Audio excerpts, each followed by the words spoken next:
I wanted to take a few minutes to talk to you about how to talk about how to talk to kids about Charlie Kirk, specifically your kids, if you have them.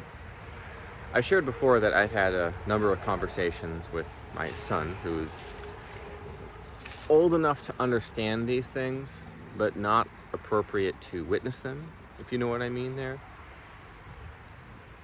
Kids have this way of asking questions that are often unsaid or they're unspoken, and they probably need to be spoken or addressed because everyone's kind of thinking them subconsciously and indirectly, but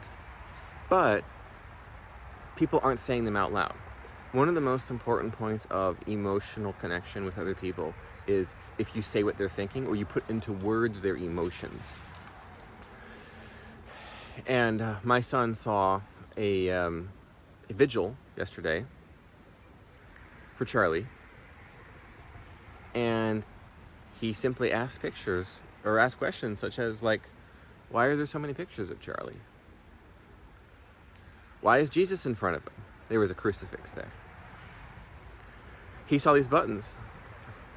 He asked what they said, and I said that they say, "I am Charlie Kirk." And his mind causes his head to tilt a little bit, like a dog almost listening, tilting their ears. And he goes, "No, you're not. You're not Charlie Kirk." So I then say, here's something that a lot of adults know. This is where I'm getting now full circle to speaking about the things that adults often understand, but not necessarily kids do, or maybe adults kind of get it, but don't know why we get it. So I told him the story of Spartacus. A little bit of context about the Roman Empire. Okay, he's seen some pictures, a documentary here and there. Okay, the gladiators, the revolt.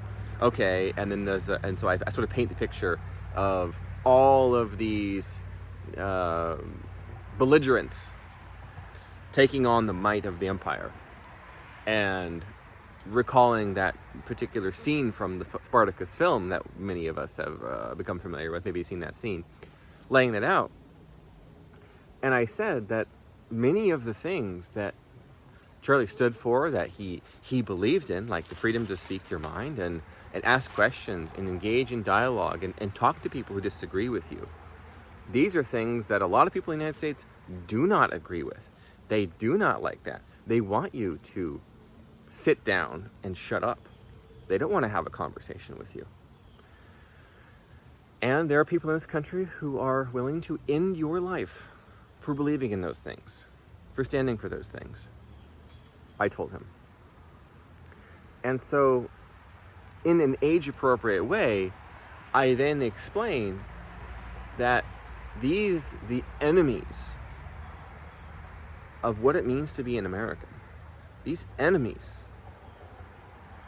of good, of justice, of our rights, they can't take down all of us. That's why I'm Charlie Kirk too. I explained in an age-appropriate fashion, because what you don't want is you don't want to cultivate fear. You don't want to instill anxiety or uncertainty in kids.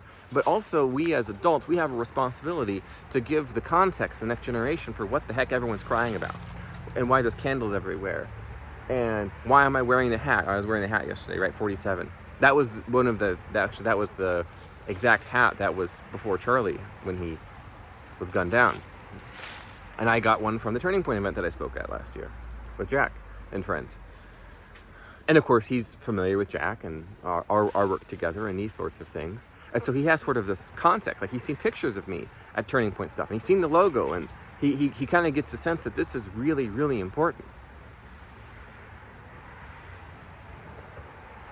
I didn't go to church today, being a Sunday. Last week that I went, I was hopeful, anticipating even, that there would be a homily or some sort of special something for Charlie. And not only was there no display. There was nothing in the bulletin, nor was there in either of the 2 weekly newsletters for the entire parish since then. But the homily and otherwise the sermon and whatnot, that was delivered. It could have been given any day, any Sunday. So I have some reevaluating to do. I do. Some reevaluating to do. As a parent, as a father specifically, one aspect, I think, of teaching critical thinking, teaching reasoning to children, particularly our children, is to speak with honesty yet courage about what it is that you're going through, about what it is that you're thinking, about what it is that you're struggling with. And of course, bringing from a state of uncertainty to a state of okayness with something like, and that's okay, we'll figure it out, and that's okay, Papa's gonna figure this out, that's okay, Papa's got this, that's okay, we'll find a way. That's a good one, by the way, because it rhymes. Kids love that. It's okay, we'll find a way. That sort of thing. So I don't know that this gives you the exact words to use with your kids when you talk about this.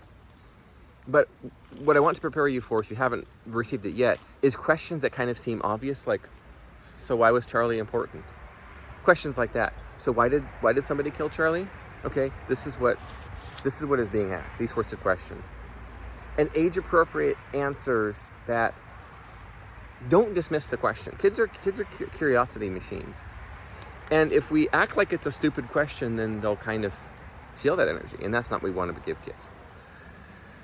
This is not the first tragedy that my children have witnessed, me personally experience.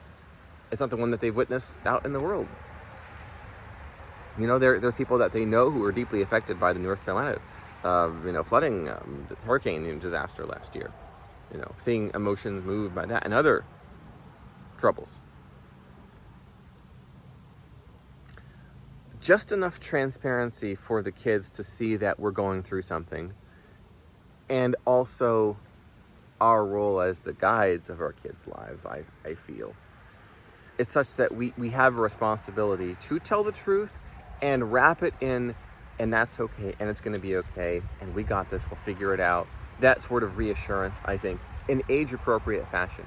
And what you show them, how you talk about it, I think that's important as well. And involving them as much as possible in it, you know. And my son's seen video of me talking to Charlie, so he knows who this guy is. And he already knew who he was, and who he was to me, personally. And I did an interview, and I've spoken through several videos about this already. The point of this today is to prepare you for conversations that you're probably going to be having for a very long time. Charlie's passing, from a religious perspective, this is why I was disappointed in the church world. Charlie's passing and everything in the aftermath is the most significant event in Christendom since the founding of the United States of America.